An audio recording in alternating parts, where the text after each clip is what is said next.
Selamat datang di Bisik Cerita Kelam. Ingat, jangan dengerin sendirian. Jangan lupa like, share, and subscribe. Gerimis turun pelan di pinggiran kota Bandung, membasahi jalan-jalan sempit yang menuju kawasan Bojong Soang. Cahaya lampu jalan memantul di aspal basah, menciptakan suasana sendu yang sepi dan dingin. Di tengah lorong yang tampak tak istimewa, berdiri sebuah bangunan tua dari kayu dengan papan nama memudar. Ayam goreng Bu Murni sejak 1982. Meski tampak sederhana dan nyaris lusuh, warung itu tak pernah sepi. Bahkan di malam hari saat hujan mengguyur, antrean pelanggan tetap mengular. Aroma khas bumbu rempah dan gorengan panas seperti memanggil siapapun yang lewat. Warung itu bukan sekadar tempat makan, ia sudah menjadi legenda bagi sebagian warga Bandung. Rizal, pria 27 tahun yang baru saja pindah dari Garut, berdiri di dapur belakang warung itu. Sudah seminggu ia bekerja sebagai pegawai dapur, tugasnya membersihkan peralatan, menyiapkan bumbu, dan membantu bagian goreng jika diminta. Ia mendapat pekerjaan ini lewat rekomendasi seorang teman lama, yang kini menghilang entah kemana setelah berhenti tiba-tiba. Ia diterima dengan mudah oleh Bu Murni, pemilik warung yang dikenal ramah namun tertutup. Tidak ada pertanyaan rumit, hanya satu peringatan, jangan banyak bertanya, dan jangan masuk ke kamar pendingin tanpa izin. Awalnya semua terasa biasa. Tapi ada yang ganjil sejak hari pertama. Daging ayam selalu datang dalam ember aluminium besar. Sudah dalam bentuk potongan rapi, tidak pernah ada kepala, ceker, atau jejak ayam utuh.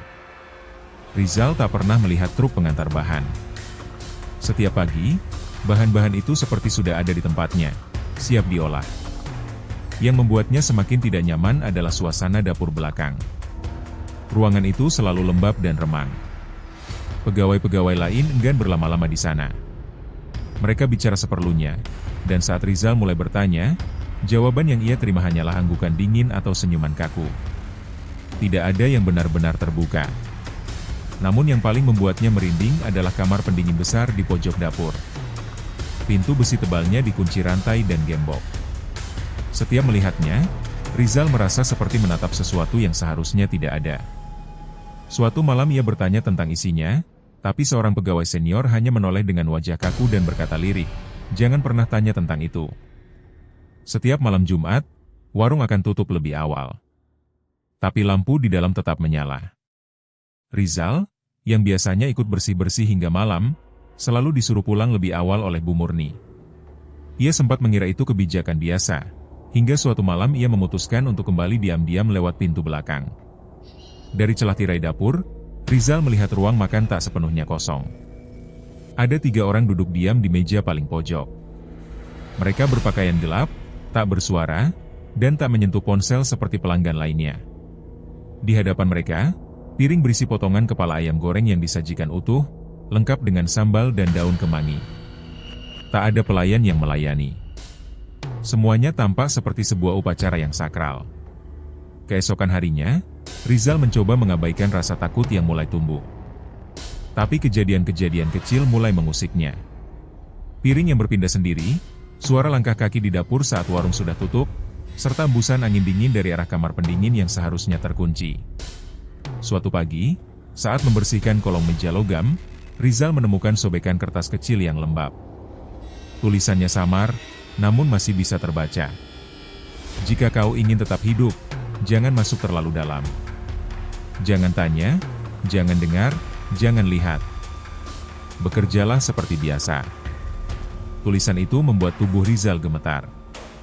Ia mulai merasakan tekanan yang tak kasat mata, seperti ada mata yang mengawasi dari setiap sudut warung. Wajah-wajah pelanggan pun mulai terasa aneh. Terlalu tenang. Terlalu fokus saat menyantap ayam. Beberapa dari mereka bahkan memesan bagian-bagian yang tidak lazim. Leher, hati, bahkan mata ayam goreng. Namun semuanya tampak biasa-biasa saja bagi pegawai lainnya. Rizal berusaha menepis kecurigaan. Tapi malam berikutnya, ia melihat sesuatu yang membuatnya benar-benar tak bisa berpaling. Saat hendak keluar dari dapur menuju toilet luar, ia mendengar suara logam bergesekan. Ia mengintip dari celah pintu dan melihat Bu Murni membuka kamar pendingin. Dari dalam, Ia mengeluarkan bungkusan kain putih besar, lebih besar dari ayam, lebih menyerupai tubuh manusia dalam posisi meringkuk. Dengan tenang, wanita itu membawanya ke meja dapur, lalu mulai memotong sesuatu di balik tirai. Suara pisau mengenai tulang, denting peralatan logam, dan aliran air terdengar jelas. Rizal berdiri membeku, seluruh bulu kuduknya berdiri. Saat ia kembali ke tempat cuci piring, tak berapa lama kemudian, satu ember besar berisi potongan ayam segar sudah siap di dekat kompor. Sejak malam itu, Rizal tak pernah bisa makan ayam goreng lagi. Hari-hari berikutnya berjalan seperti biasa, setidaknya di permukaan. Warung ayam goreng Bu Murni tetap ramai. Pelanggan datang dan pergi dengan wajah puas. Tapi bagi Rizal, setiap senyuman pelanggan kini tampak seperti topeng. Suara riuh obrolan di ruang makan terdengar hampa di telinganya. Sejak malam saat ia melihat Bu Murni membawa keluar bungkusan dari kamar pendingin, tak ada lagi yang terasa wajar. Malam Jumat kembali datang. Hujan turun rintik, menciptakan kabut tipis di sekitar warung. Kali ini, Rizal tak menunggu disuruh pulang. Ia sendiri yang lebih dulu pamit, tapi bukan untuk benar-benar pergi. Seperti sebelumnya, ia mengendap melalui jalur belakang dan bersembunyi di balik tirai dapur yang mengintip ke ruang makan. Kali ini hanya ada satu tamu, seorang lelaki tua berjubah putih duduk sendirian di meja pojok. Kulitnya pucat, rambutnya sudah hampir sepenuhnya putih, dan matanya kosong, seperti bola kaca yang kehilangan pantulan hidup. Meja itu, kursi sudut yang sama dari minggu lalu, disajikan satu piring kepala ayam goreng, sejumput sambal, daun kemangi, serta bunga melati putih yang tersusun melingkar seperti sesajen. Rizal menahan napas. Ada dupa kecil menyala di ujung meja. Asapnya tipis, melayang pelan ke udara, membawa aroma harum yang asing namun akrab. Itu bukan bau dapur. Itu bau acara adat. Seperti bau yang biasa muncul saat acara ngalung sur pusaka di kampung neneknya dulu. Wewangian yang memanggil arwah leluhur. Lelaki itu menunduk. Bibirnya bergetar, berbisik lirih dalam bahasa Sunda halus. Kata-katanya nyaris tak terdengar, tapi Rizal bisa menangkap beberapa. Darah, tumbal, berkah. Doa yang bukan untuk manusia hidup, seolah untuk sesuatu yang lebih tua, dan lebih lapar. Setelah menyantap kepala ayam itu perlahan, lelaki tua itu bangkit tanpa suara. Kursi kayu tempat ia duduk bergerak perlahan, seperti menolak dilepaskan. Namun saat lelaki itu berjalan menjauh, tak satupun pelayan menghampiri. Bahkan Bu Murni tak terlihat. Meja itu dibiarkan tetap seperti semula, seakan sedang menunggu giliran berikutnya. Keesokan harinya, Rizal mencoba menepis semuanya. Tapi matanya tak bisa berhenti menatap sudut ruangan itu setiap kali bekerja. Ia mulai memperhatikan sesuatu. Di atas meja sudut, selalu ada sedikit abu dupa tertinggal. Dan tak peduli seberapa keras dibersihkan, noda di permukaan meja itu tak pernah benar-benar hilang. Hari demi hari, ia mulai melihat lebih banyak tanda-tanda yang dulu luput. Seperti hiasan anyaman bambu berbentuk bintang yang tergantung di pojok langit-langit. Boneka kayu berbentuk kuda lumping kecil yang dibiarkan tergantung tanpa penjelasan. Dan yang paling mengganggu, satu ukiran besar di dinding belakang dapur, bertuliskan aksara Sunda kuno. Huruf-huruf itu seolah berubah sedikit setiap harinya. Seakan hidup. Rizal ingat pelajaran dari masa kecilnya. Aksara seperti itu biasa digunakan untuk mantra perlindungan dalam budaya Sunda lama. Tapi kenapa di dapur warung ayam? Malam berikutnya, ketika sedang mencuci peralatan, Rizal mendengar suara lembut, nyanyian. Suara perempuan tua melantunkan pujian, lagu pujian bernada minor, pelan dan menyeramkan. Suaranya datang dari ruang makan yang sudah gelap. Lagu itu bukan lagu ceria, melainkan seperti pengantar tidur untuk sesuatu yang tidak boleh terbangun. Tubuh Rizal menegang. Lagu itu berhenti tiba-tiba. Di saat yang sama, suhu dapur turun drastis. Embusan angin dingin keluar dari celah pintu kamar pendingin. Meski pintu itu terkunci rapat, Rizal merasa seperti ada yang berdiri di baliknya, mengawasinya. Ia ingin berhenti. Ingin pergi. Tapi pikirannya terus mengingat utang yang belum lunas, kos-kosan yang harus dibayar, dan pekerjaan yang langka. Ia terlalu dalam untuk mundur, tapi terlalu takut untuk bertanya. Saat itu, Ponselnya bergetar. Sebuah pesan masuk dari nomor tak dikenal. Isinya hanya satu kalimat. Kursi pojok itu bukan untuk siapapun. Tapi kalau kau terus melihatnya, ia akan melihat balik. Tubuh Rizal kaku. Pesan itu terhapus sendiri sebelum sempat ia tangkap layar. Sejak malam itu, ia tahu satu hal, ada sesuatu di kursi sudut itu yang tidak pernah benar-benar pergi. Hujan kembali turun deras malam itu. Udara dingin merayap dari celah-celah papan warung yang mulai lapuk. Lampu-lampu neon memantulkan cahaya ke genangan air di depan warung, menciptakan bayangan yang bergetar, seolah-olah ada sesuatu yang berdiri di luar, mengawasi. Rizal datang lebih awal dari biasanya, berharap bisa menyibukkan diri agar pikirannya tak terus-menerus memikirkan kursi sudut itu. Tapi entah kenapa, hari itu semua terasa lebih berat. Ayam yang biasanya mudah dipotong kini terasa seperti memiliki tulang yang lebih tebal. Bau amis darahnya menyengat, menusuk hidung lebih tajam dari biasanya. Bahkan minyak penggorengan yang mendidih memercik tanpa sebab, seolah menolak keberadaan tangan Rizal. Di ruang makan, suasana terasa lebih senyap. Padahal pelanggan tetap datang dan pergi. Tapi suara mereka seolah teredam. Entah karena hujan deras, atau karena suasana yang memang berubah. Kursi sudut itu, yang biasanya terisi oleh tamu misterius, kini kosong. Namun kekosongannya justru lebih menakutkan. Rizal tidak bisa menahan rasa ingin tahunya. Ia berdiri diam di ambang dapur, menatap kursi kosong itu. Piring di atas meja tampak biasa, sambal, daun kemangi, dan segelas air putih. Tapi tak ada makanan utama. Tak ada kepala ayam. Saat ia sedang memperhatikan, salah satu pelayan menghampiri. Wajahnya pucat, matanya menunduk. Tanpa suara, ia mengambil gelas dari meja itu dan membawanya kembali ke dapur. Rizal mengikuti dari kejauhan. Saat pelayan itu membuka tudung makanan yang diletakkan di meja dekat pintu pendingin, Rizal mencium aroma melati yang menyengat. Di bawah tudung itu, bukan kepala ayam, melainkan bungkusan kain putih kecil, basah oleh darah segar. Rizal membeku. Pelayan itu tidak menyentuh bungkusan tersebut. Ia hanya berdiri di dekatnya, memejamkan mata, dan berbisik pelan dalam bahasa Sunda. Rizal hanya bisa menangkap satu frasa.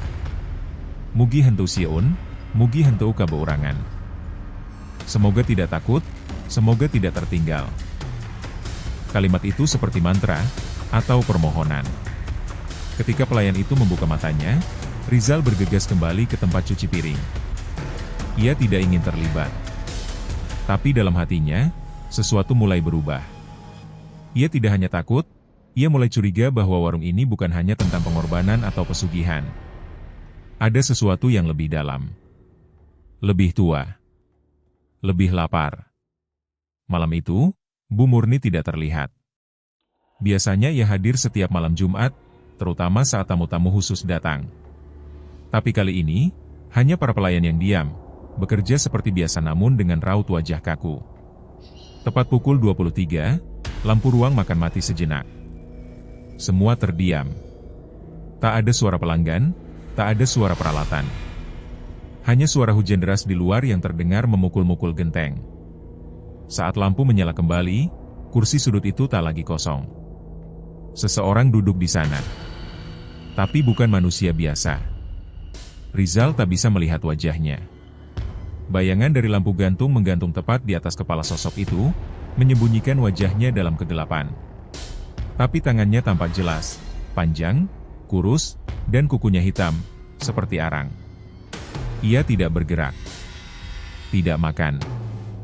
Hanya duduk, seperti menunggu sesuatu. Para pelayan melanjutkan pekerjaan mereka tanpa menoleh sedikit pun ke arah sosok itu. Bahkan pelanggan lain seperti tidak menyadari keberadaannya. Hanya Rizal yang melihatnya. Atau hanya Rizal yang diizinkan melihat. Perlahan, Rizal merasa seolah ada kekuatan tak terlihat yang mendorongnya maju. Ia berjalan ke arah ruang makan, langkahnya berat, seperti melawan arus air. Hujan di luar makin deras. Petir sesekali menyambar langit Bandung. Angin malam menerobos celah-celah dinding warung, membawa serta aroma melati yang lebih kuat dari sebelumnya.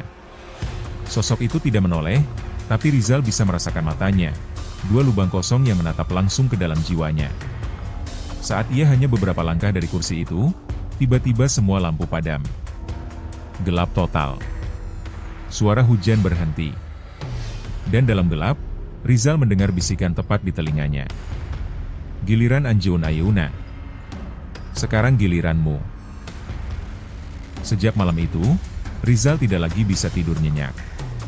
Setiap kali memejamkan mata, yang ia lihat bukan lagi dapur, bukan meja kasir, bukan ayam goreng, tapi kursi sudut itu.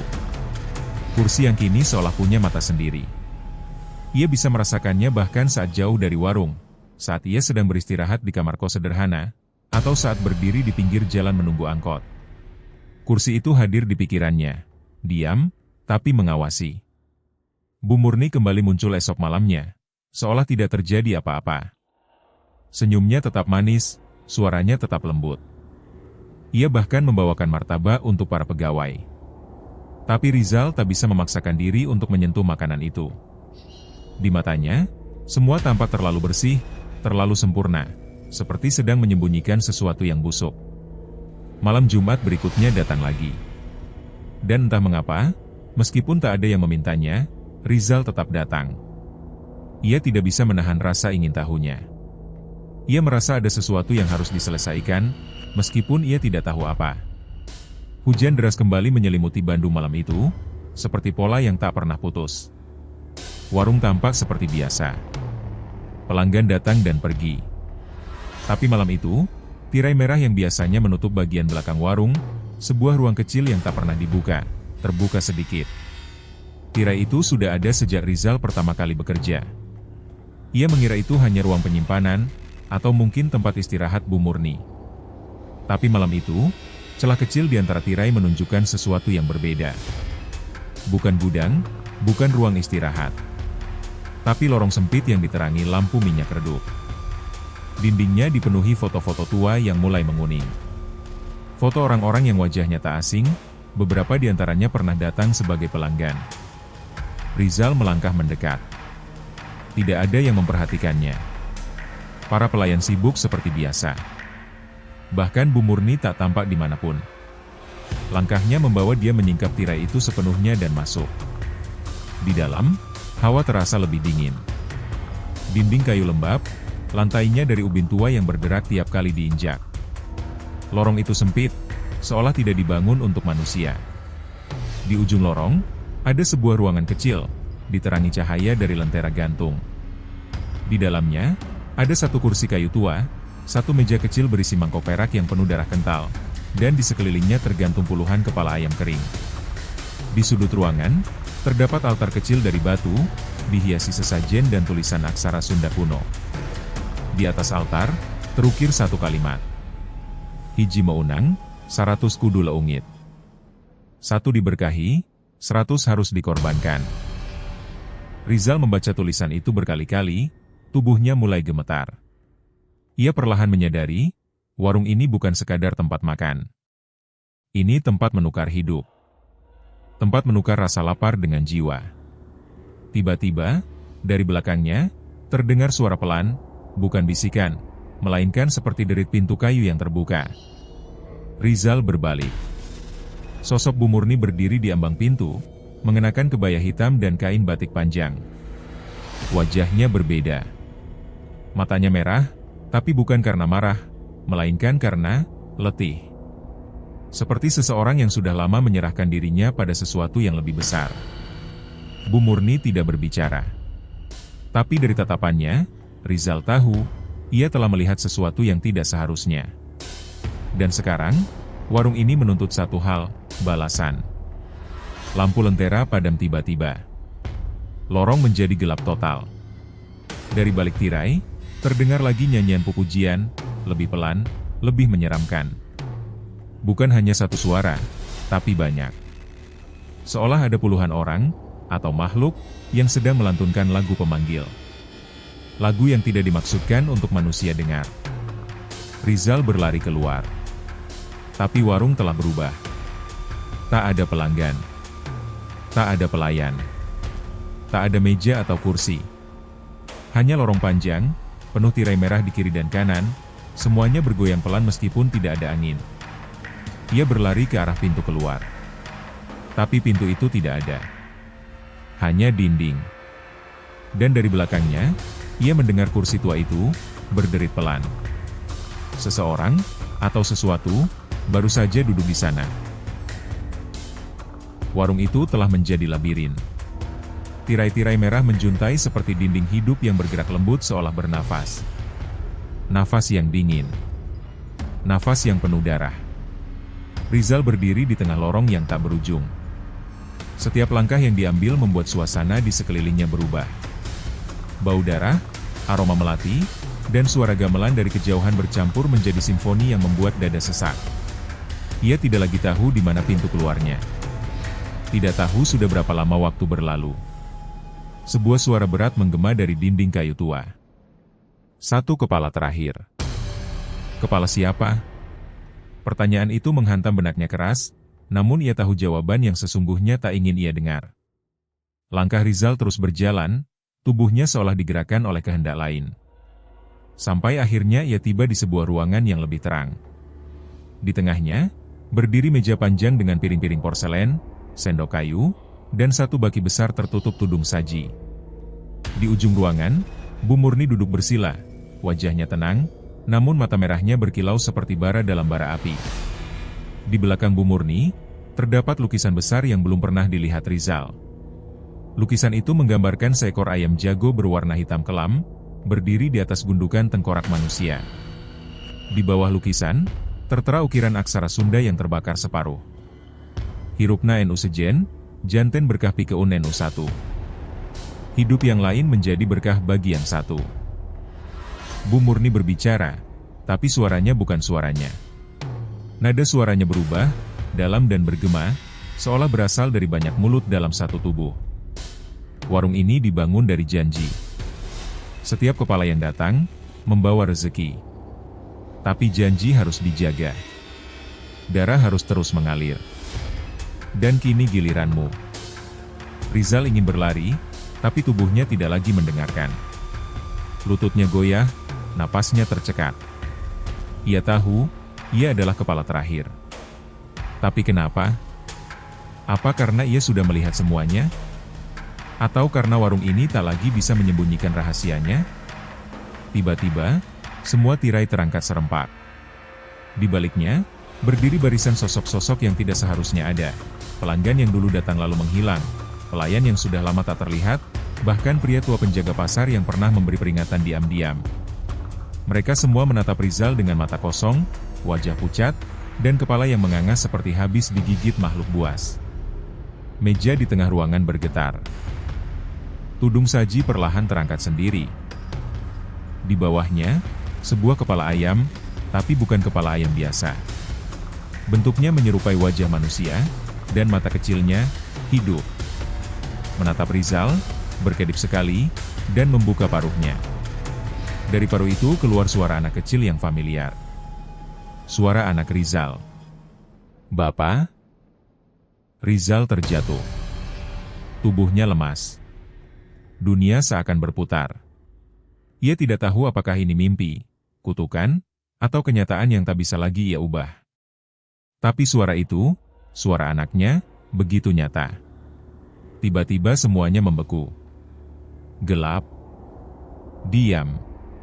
Dan saat Rizal membuka matanya, ia berada di dapur warung. Tapi bukan dapur yang ia kenal. Semua lebih bersih. Lebih modern. Di dinding, tergantung kalender baru, tahun telah berganti. Ia melihat tangannya, berlumur minyak, sedang menggoreng ayam. Di belakangnya, terdengar suara. "Zal, pelanggan udah datang." Kepala ayam satu. Rizal menoleh ke ruang makan. Di sana, duduk seseorang di sudut, mengenakan jaket kulit gelap. Wajahnya tidak terlihat, hanya tangan kurus dengan kuku hitam yang menyentuh sendok perlahan. Kursi itu kini menjadi milik orang lain. Dan Rizal, kini bukan lagi korban. Ia telah menjadi bagian dari warung itu. Menjadi bagian dari sistem yang menuntut darah sebagai harga atas kesuksesan. Ia mengangkat kepala ayam dari kuali. dan menaruhnya di atas piring putih porselen.